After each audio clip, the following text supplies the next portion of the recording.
বিশেষ করে স্থানীয় সরকার এবং পল্লী উন্নয়ন ও সমবায় মন্ত্রণালয়, যুব এবং ক্রীড়া মন্ত্রণালয় এবং তথ্য মন্ত্রণালয়, এই 3 মন্ত্রণালয়ের এই 17 মাসের দুর্নীতির শ্বেতপত্র প্রকাশ করতে হবে। কোন কোন খাতে দুর্নীতির অভিযোগ রয়েছে সেই অভিযোগগুলো জাতির সামনে তুলে ধরতে হবে। আমরা বলেছি এই সময়কালে আসিফ মাহমুদ সজীব ভুঁইয়ার এপিএস মুআজ্জেমের অনতিবিলম্বে তাকে গ্রেপ্তার করতে হবে এবং তার বিরুদ্ধে যে দুর্নীতির অভিযোগ রয়েছে সেগুলো জাতির সামনে প্রকাশ করতে হবে। আমরা বলেছি তারপরে মাহবুব ভুঁইয়া, আসিফ মাহমুদের বর্তমান এখন যে পিএস, তার বিরুদ্ধেও শোনা যায় যে ওই যে স্থানীয় সরকার মন্ত্রণালয়ে একটা ফাইলও টাকা ছাড়া নড়ে না। আমরা এর সঠিক তদন্ত চাই। তদন্তের মাধ্যমে যদি দোষী সাব্যস্ত হয় তাহলে বিচারের আওতায় আনতে হবে। আমরা চাই, আমরা এই গণঅভ্যুত্থান পরে মনে করেছিলাম যে সকলের জন্য সমান বিচার ব্যবস্থা কার্যকর হবে, কিন্তু আমরা দেখলাম যে এই দুর্নীতি দমন কমিশন এবং আইন মন্ত্রণালয়, পুলিশ প্রশাসন শুধু ওই আওয়ামী লীগের দুর্নীতিবাজ লুটপাটদের গ্রেপ্তার করছে।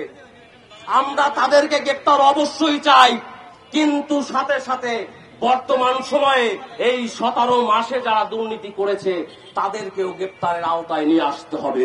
আমাদের দাবি স্পষ্ট। এবং আমরা বলতে চাই, এই যাদের বিরুদ্ধে দুর্নীতির অভিযোগ রয়েছে উপদেষ্টা থেকে শুরু করে সর্বত্র তাদেরকে নির্বাচনে অংশগ্রহণ করতে দেওয়া হবে না। সংগ্রামী বন্ধুগণ, আমরা বলতে চাই এই সময়কালে আপনারা যদি দেখেন, এই সময়কালে এসে যে প্রত্যেকটা ডিপার্টমেন্টে আমরা 17 বছর একটি স্বৈরতন্ত্র সরকারের শোষণ নির্যাতনের মধ্যে ছিলাম।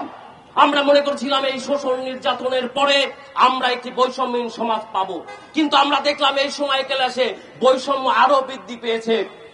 আজকে লুটপাট, দুর্নীতি থেকে শুরু করে এমন কোন সংকট নেই যেটা জাতির সামনে উপস্থাপন হয়নি। আজকে মানুষ আসলে খুবই দুর্ভোগের মধ্যে আছে।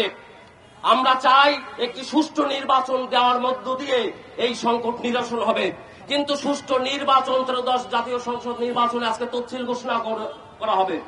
এর মধ্যে আমাদের মধ্যে সংশয় জাগে যে এই যে নির্বাচন, এই নির্বাচন কি আরেকটি টাকার খেলা হবে, আরেকটি পেশি শক্তির খেলা হবে?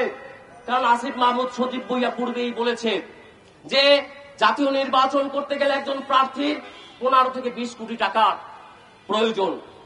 তা আমি ওইখানেই প্রশ্ন রাখতে চাই যে সেও যেহেতু নির্বাচন করার ঘোষণা দিয়েছে, নিশ্চয়ই সে 20 কোটি টাকার বেশি ইনকাম করেছে এই সময়কালে এসে, এই 17 মাসে। তো সৎপথে 17 মাসে 20 কোটি টাকা ইনকাম করার কি কোনো সুযোগ আছে? এই প্রশ্নটা আপনাদের মধ্য দিয়ে আমি রাখতে চাই। নিশ্চয়ই এই 20 কোটি নয়, আসিফ মাহমুদ সজীব ভুঁইয়া এর চেয়ে অনেক বেশি টাকা লুটপাট করেছে, দুর্নীতি করেছে বলে আমরা মনে করি।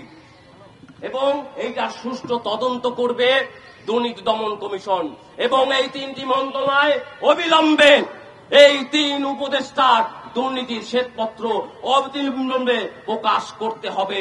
আর যদি সেটা না করা হয়, আমরা আগামী দিনে দুর্বার আন্দোলন করে তুলব। যারা ফ্যাসিবাদ বিরোধী আন্দোলনে আমরা রাজপথে থেকে নেতৃত্ব দিয়েছি।